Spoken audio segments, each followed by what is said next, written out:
What's going on, guys? Unknown Player here. In this video, we'll be once again rounding up the latest Destiny news and some of the things that have been going on recently with the game, and there's some pretty interesting stuff to talk about. We're going to be going over the secret code that the community has been hunting on the last Exit Crucible map, explaining what it is and what it does, some changes to the loot system, vault space, the game mode rotations for Iron Banner, and the future Bungie bounties.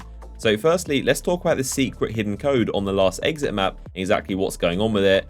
So in the recent Bungie bounty, which was streamed on their Twitch channel, Derek Carroll, who is the lead designer for Crucible, was there with Deej, who is the community manager, of course. And Derek actually said something pretty funny and sneaky to Deej, and he said, "Have the players found the code on last exit yet?" And they both kind of joked and laughed it off. Deej actually didn't seem to know what was going on, but of course Derek Carroll was being serious. There is actually some kind of code on the last exit map, and you can tell he wasn't being sarcastic. Sometimes you can tell when developers are joking around, they're being sarcastic, like when they talk about the 5th Vault of Glass chest, but this you could tell he was actually talking about a legit code that is on the last exit map. So if you actually go there, you will find a lot of very strange things around the area, things that could possibly be Easter eggs. But in terms of codes, the most likely one is, of course, this code right here, which literally streams across one of the announcement boards just above the subway tunnel. And as you can see, it's basically a line of gibberish, a lot of numbers and symbols, a lot of very strange characters. And of course, it's very hard to decode. This isn't just like simple binary or something you can easily put into a website and figure out what it is. It doesn't seem to be in any format that most code breakers seem to understand, so maybe it will take a long time for people to figure out what it is, or maybe that's not in the code itself.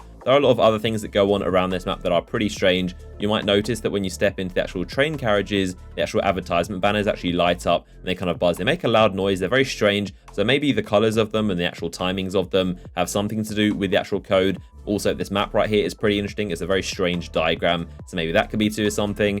But in a similar fashion to how the Outbreak Prime quests actually began, a lot of people trying to look into this and thinking it might lead to actually an exotic, because as we know, there are quite a few exotics still yet to arrive in Rise of Iron, and a lot of people were thinking that maybe cracking this code will somehow unlock the exotic quest and get you an exotic weapon maybe. So after seeing a lot of people trying to crack this code, and a lot of people getting very excited at the prospect that this could lead to an exotic, Derek Carroll, who is the one who actually said on stream that there was a code, he said the code I mentioned on the Bungie bounty stream yesterday is just an Easter egg, not a quest. And Deej also clarified, in keeping with tradition, Easter eggs are hidden secrets. There is no tangible reward to add to your inventory. So that basically means this code on the last exit map is not going to give you a physical reward. It's not going to be an exotic or a quest or an emblem, anything like that. It's that string of characters most likely decodes in some kind of hidden message from Bungie. Maybe it's like the release date for Destiny 2. It's probably just a cool message from Bungie that says something funny. And I'm actually interested to see what it does decode into, what it actually means. So there we go. That is everything we know so far about the last exit code and the mystery.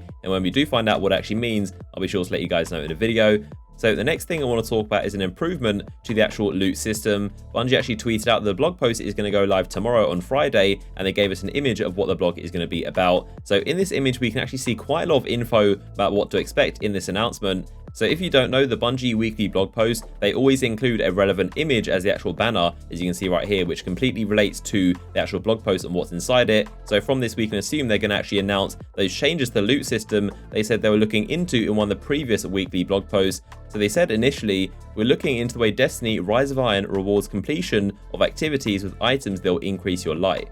Currently, our opinion is that ghosts and artifacts are dropping less frequently than intended, and they're making it difficult for players to hit max light levels above 365. In the weeks to come, we're investigating a solution that provides alternate max light sources for these 2 slots. So essentially, they're making more opportunities for ghosts and artifacts to drop. And from this image, it looks like they're going to announce that Archon's Forge might be a way to get guaranteed ghosts and also artifacts. And I wouldn't be surprised if they also improve the Archon's Forge loot system the way it isn't guaranteed. They'll probably add a more structured system to it. And they could be improving the actual offering system, so there's more actual interfaces for you to put the offerings in, and that means you can hold more than one. So the fact they did say a few weeks ago they are looking into the loot system and how the ghosts and artifacts drop, and it is now a few weeks later, it looks like they are going to be fixing that, announcing it tomorrow, and also Archon's Forge is going to be involved in there somehow as well. Of course, when they do announce the loot changes, I'll be sure to make a video and tell you guys exactly what's changing, so look out for that video tomorrow.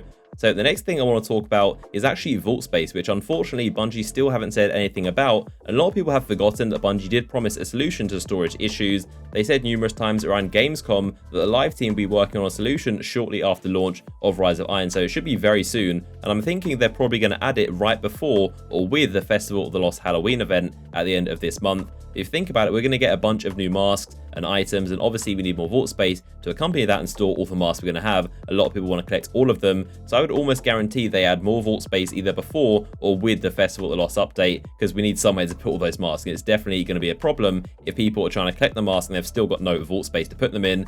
Leave a comment down below the video if you're actually in need of more vault space yourself, or if you're doing just fine. It depends how much of a hoarder you are for this stuff. A lot of year 1 players like myself are holding on some really cool limited edition stuff that you definitely don't want to dismantle. But yeah, I just want to remind you guys that you should be getting more vault space very soon. Try to hold off on deleting stuff if your vault is full, because it shouldn't be too much longer. I would definitely expect it before or with the Halloween event. So something else they mentioned on the Bungie bounty stream is that Supremacy is now part of the mix for Iron Banner rotations, and it sounded like they pretty much got rid of Rift and it's no longer going to be an option for Iron Banner. Derek Carroll actually said the feedback wasn't too positive for the game mode, and they said Iron Banner didn't seem to be a good fit for Rift, so it's possible that we might not see any Iron Banner in the Rift game mode, but it sounds like Supremacy is now part of the mix in addition to Clash and Control, so those are the 3 game modes you'd expect to see in the rotation for every month's Iron Banner. And something else they mentioned is the next Bungie bounty is going to be taking place on the Xbox One. So all you players who unfortunately have to miss out when most of the Bungie bounties are on PS4, the next one is going to be on Xbox One. So that's your chance to try and play against Bungie employees and get that sign of opposing will emblem if you win. So there we have it. That is a roundup of all the latest Destiny news and everything going on and happening in the future. Of course, look out tomorrow for a video detailing what's going to be going on with the Archon's Forge and loot changes. If you enjoyed the video, a like rating would be much appreciated as always, and make sure you are subscribed so you don't miss out on my future Rise of Iron videos, and I'll see you guys in the next one.